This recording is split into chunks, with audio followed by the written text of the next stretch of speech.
PEGI 18.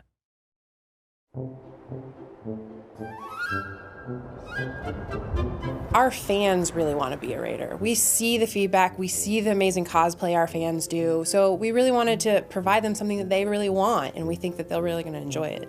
When you enter Nuka-World, there's a sort of settlement where the raiders are, but they don't have the whole park. So there's all these other lands occupied by different monsters and enemies that you have to go in and take for the raiders, take for your gangs, and conquer, and then move your gangs into so that you can have the whole park for your raider territory. We have Nuka-Town, USA, which is where the raiders are sort of living when you first get there.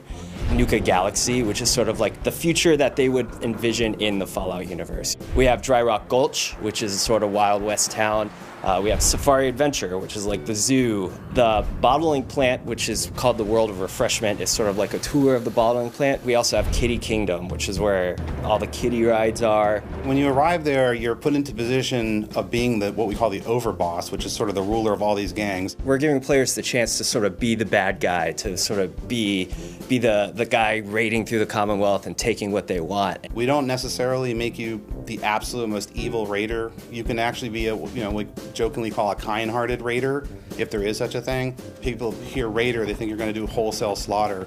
We actually took great pains to make sure that that wasn't a requirement. We have 3 distinct gangs, each with their own vibe, each with their own backstory, so it lets you choose not just to be a raider, but what kind you want to be. The Disciples are sort of your classic, very bloody, very violent gang. Then you have the Operators, and they're sort of your stealthy, sort of come at you from the shadows, a little more technologically oriented raider gang, and then the Pack, and they're just absolutely crazy.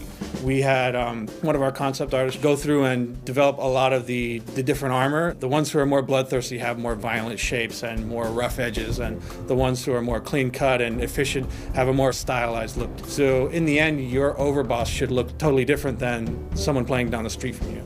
We do have a nice new gun set in there that still has a raider vibe, the handmade assault rifle. Then on top of that, we have really fun new weapons like the paddle ball, which has a whole bunch of different attachment or mods that you can add. Spikes, you can have shocks, fire, and you can eventually use the weaponized Nuka-Cola to make it sort of like a nitroglycerin paddle ball and pop people's heads. Then we have the acid soaker, where you just hose people down with this toxic acid that melts them.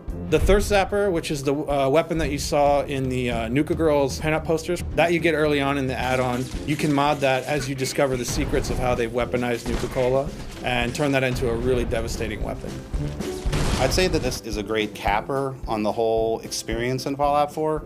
So as far as working on a project of this duration, I think this was a nice way of saying, like, hey, it's time for a vacation now. You're going to this amusement park, but you're also taking a break from saving people and rescuing settlements to sort of let your hair out. We've had a wonderful time making this add-on, and we really think that everyone will enjoy it, and we can't wait till you get your hands on it.